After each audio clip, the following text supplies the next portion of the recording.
Vamos falar agora de mais futebol nacional. Tivemos uma semana cheia de jogos da Copa do Brasil que definiu os últimos classificados para a terceira fase.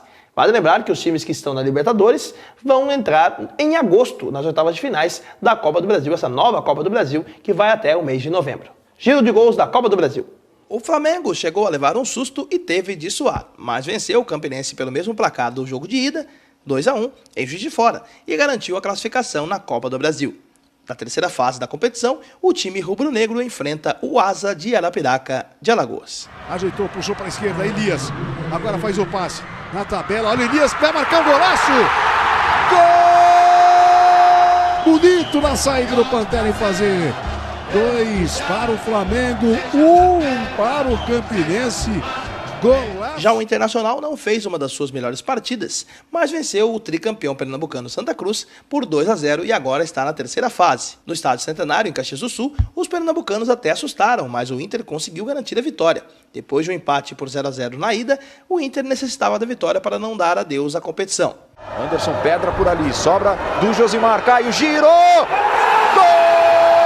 Ela vai resvalar no goleiro do Santa Cruz e vai para o fundo do gol. É verdade, né? Estava ali um pouquinho adiantado, o Thiago Cardoso não foi com a mão muito firme. O próximo adversário do Internacional será o América Mineiro, que venceu fora de casa o Avaí por 3-0, depois de perder o jogo de ida por 1-0 no Estádio Independência. Na ressacada, destaque para o terceiro gol marcado de pênalti por Fábio Júnior, o veterano Fábio Júnior. Já o Nacional do Amazonas foi a grande surpresa da semana na Copa do Brasil. Recebeu a visita do Coritiba e acabou goleando o tetracampeão paranaense por 4-1 pela partida de ida da Copa do Brasil.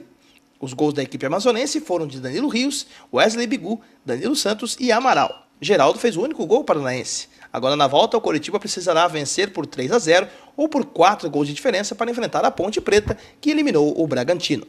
Ainda nessa semana da Copa do Brasil, na última quarta-feira, o Naviraense surpreendeu o Paysandu e venceu no estádio da Curuzu, em Belém, no Pará, por 2-0. Gols de Pequi e Adriano Chuva. Com o resultado, a equipe de Naviraí se recupera da derrota em casa no jogo de ida por 1-0 e avança para a terceira fase da Copa do Brasil. Depois de eliminar a Portuguesa na primeira fase e o Paysandu na segunda, o próximo adversário será o Atlético Paranaense, responsável pela eliminação do América de Natal.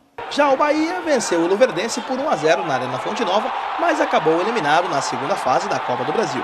Isso porque, no jogo de ida, havia perdido por 2-0. O confronto ainda foi marcado por um protesto por parte dos fãs da equipe mandante, que deixou o estádio praticamente vazio. O gol da partida foi de Rafael Donato. Mesmo com a derrota, o Luverdense se classifica para a próxima fase para enfrentar o vencedor de Confiança e Fortaleza. Fechando a semana da Copa do Brasil, o Goiás também está na terceira fase. Na última quarta-feira, jogando no Serra Dourada, o clube goiano ganhou do Santo André por 1-0 e se classificou. Araújo, o maior artilheiro da história do clube, brilhou em sua volta. Foi do atacante a jogada que terminou no gol de Júnior Viçosa, o único da partida. Muito bem, vamos falar de Libertadores da América. A Libertadores, infelizmente, não traz boas notícias para o futebol brasileiro.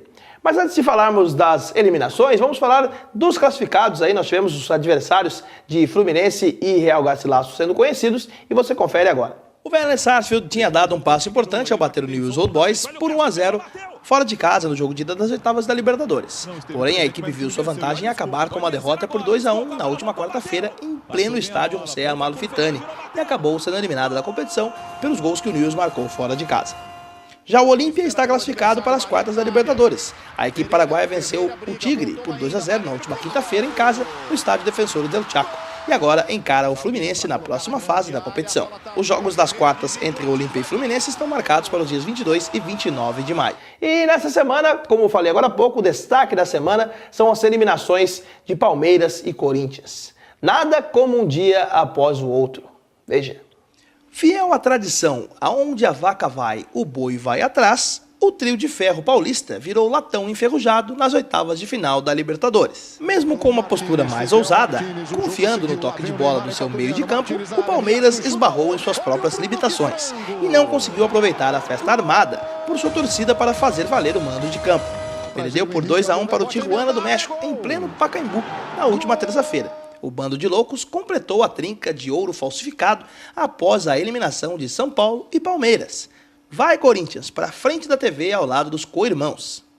A equipe precisava vencer por 2 gols de diferença na casa alugada do Pacaembu, mas morreu aos pés de Riquelme e do apito amigo do paraguaio Carlos Amarília, que deixou de marcar 2 pênaltis e anulou 2 gols, um de Romarinho e outro de Paulinho, para desespero dos 38.445 torcedores. Uma atuação tão brilhante no empate 1-1 que até o jornal argentino Olé fez questão de elogiar, entre aspas, uma mão amarilha, uma mão amarela, num trocadilho com o nome de sua senhoria. O tombo corintiano teve ainda outras razões, além da péssima arbitragem, o craque Riquelme com um golaço e mais uma jornada ruim do time. Na verdade, em nenhum momento do torneio esse ano, o Corinthians lembrou a excelente equipe de 2012, fria e mortal. Dançou.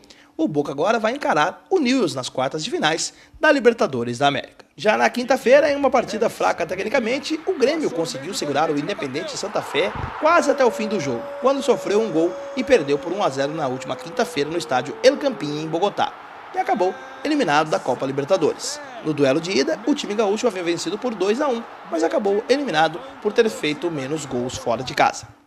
E olha só, depois dessas eliminações, está provado mais do que nunca que em competições com gol fora de casa, os resultados 0-0 e 1-0 são os piores possíveis para quem vai jogar o segundo jogo em casa. Foi provado no jogo do Palmeiras, e até dizia, quando eu participo na Rádio Princesa FM, que esse resultado de 0-0 é o mais traiçoeiro possível, porque se tomar um gol, se você toma um gol em casa, qualquer empate com gols é do adversário, então, ou seja, complica a situação. O Corinthians foi a mesma coisa, 1-0 fora de casa é ruim também, por quê? Porque você não fez o gol fora de casa e aí, se você toma um gol como o Corinthians tomou do Riquelme, aliás, um golaço, aí fica difícil de reverter, né? E vida que segue. Pelo menos agora os times paulistas vão disputar o Brasileirão a sério, né? No ano passado, quando o Corinthians foi campeão, depois do Brasileirão nem ligou. Independente do resultado da Copa do Brasil. É esperar para ver. Vamos ver se teremos o Corinthians e o Palmeiras fortes no Brasileirão. O Palmeiras na Série B e o Corinthians na Série A junto com o São Paulo. Ficamos por aqui. Nós prometemos voltar na semana que vem com mais fatos do esporte aqui em 30 minutos na resenha esportiva que você acompanha no site da Rede RVC, www.redervc.com.br. Você também pode acompanhar pelo YouTube, youtube.com/RVC Internacional, e pelo Twitter, pelo Facebook. Você segue, você curte, você compartilha a Rede RVC nas redes sociais pelo mundo.